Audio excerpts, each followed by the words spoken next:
Hello, hello, hello. Welcome back. My name is Dana Malone. I'm your Oklahoma cannabis paralegal. And I am a paralegal with Bridie & Associates in Tulsa, Oklahoma. We work all over the state. And you can reach me at 918-900-0470. If you have questions or if you need legal assistance, we'll be more than happy to talk to you. Now, I got that done. We need to talk about the Oklahoma Bureau of Narcotics and Dangerous Drugs Control position statement on medical marijuana registrants providing certificates of occupancy. Okay, I know everybody received this packet in the mail, in their email, and if you haven't read it, you need to read it. However, it's not clear.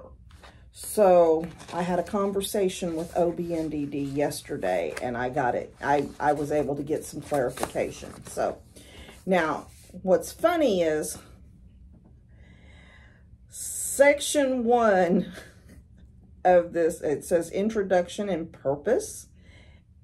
It reads, this position paper seeks to clearly articulate the position of the Oklahoma Bureau of Narcotics and Dangerous Drugs Control, OBN, regarding certificates of occupancy / final inspection, parentheses, CO, then close parentheses, related to medical marijuana manufacturers, while also providing the authority and justifications, therefore.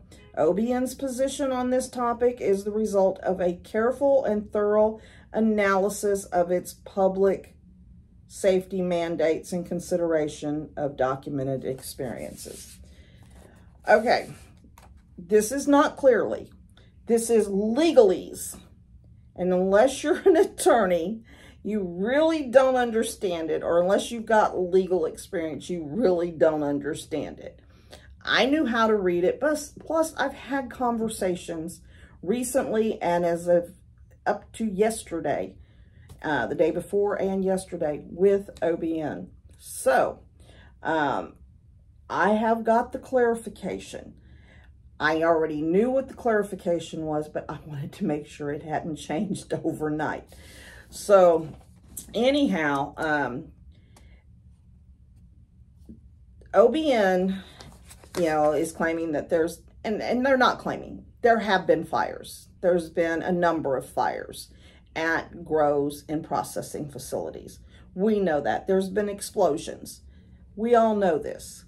They included pictures and, and documented stuff. So I'm not doubting that. When you have more than 10,000 businesses and you've had 10 fires, the percentage is pretty low. And if that's all they're documenting is 10, I mean, we don't know. There could be many, many more. There probably are many, many more. I've been in a lot of these grows and some of these processing facilities, and you can tell that they're not up to code when you walk in. Most of them are. Don't get me wrong. Most of them are or very close to being up to code.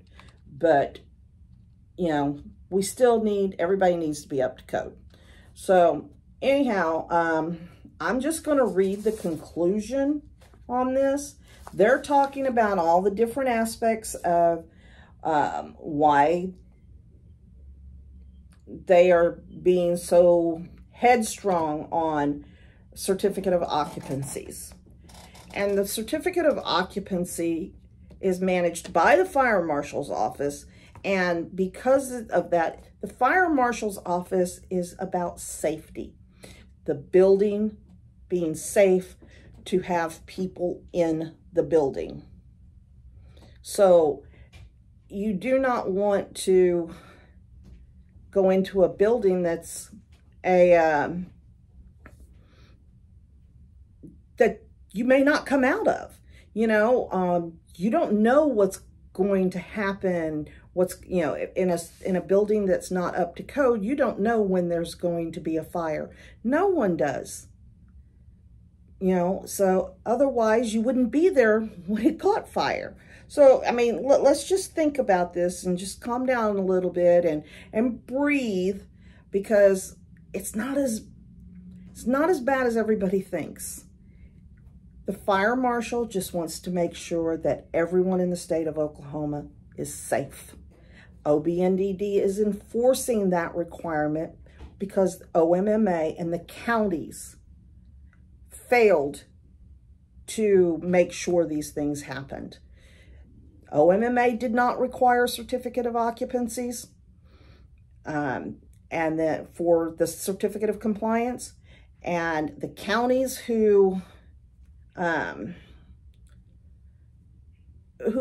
you go through to do your certificate of compliance, oh, we don't have any permitting requirements. Okay, well, they were supposed to tell you that you needed to reach out. Needed, not you should, that you needed to reach out to the fire marshal's office and get permitted.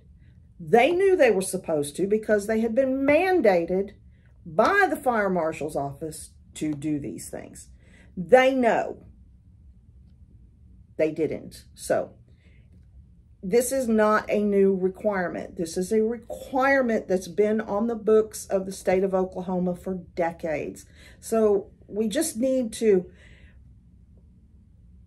you know, just move through the process.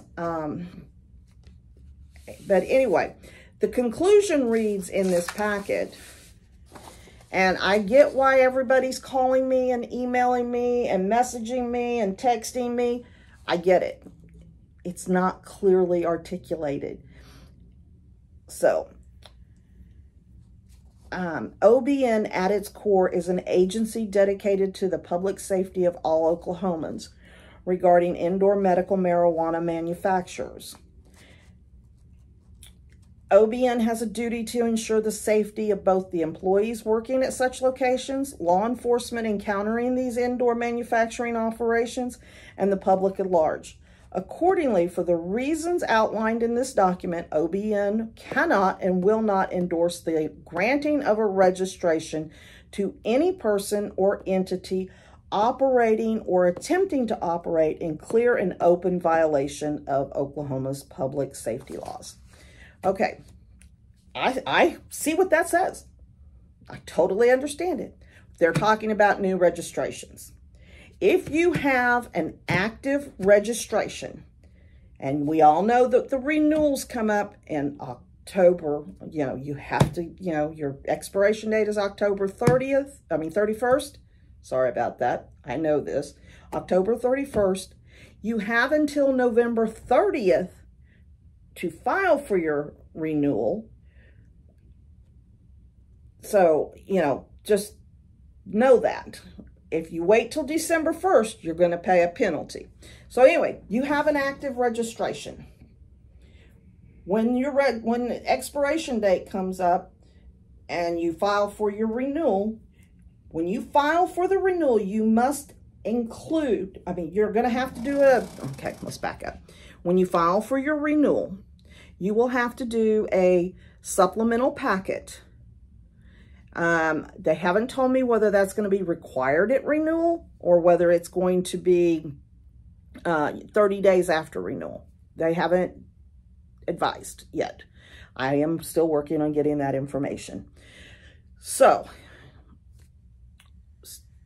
when you file that supplemental packet, you must have a complete copy of everything that you submitted to the fire marshal's office included in that. Put that into the section marked Certificate of Occupancy. As you work through the Certificate of Occupancy process, if you receive a letter from the fire marshal's office stating that the packet is not complete, you must upload that and then submit everything that you are going to submit to the Oklahoma Fire Marshal's office to make it complete. You must send that all to OBNDD. You must include your registration number on every document. That way they know who's sending it. Okay, your application has been approved. You send that letter to OBNDD. You schedule a inspection. You send that letter to OBNDD.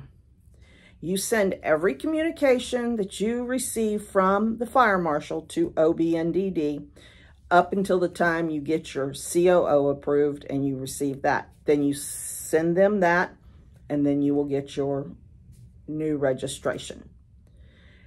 You can operate your business the entire time as long as you are working through the process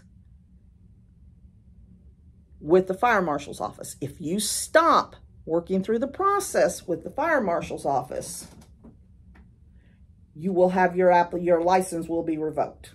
Now, this is what they told me specifically. And I understand that the fire marshal was at a recent meeting at the PCA, and he was telling others the same thing. So this came directly from the Oklahoma Bureau of Narcotics and Dangerous Drugs, and this is from previous conversations I've had with the fire marshal's office. So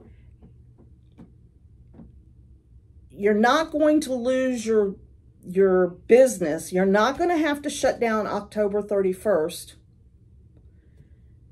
You must be working on the certificate of occupancy. It's just that simple. You must provide those documents that you submit to the fire marshal's office with your supplemental packet to OBNDD. Now, as it stands right now, you have from the time you file your application, 30 days, but that's for new registrations. So I would be starting that packet and my process now. You've got the end of July, August, September, October, and if you can drag it out, I wouldn't recommend it, but you can drag it out through November.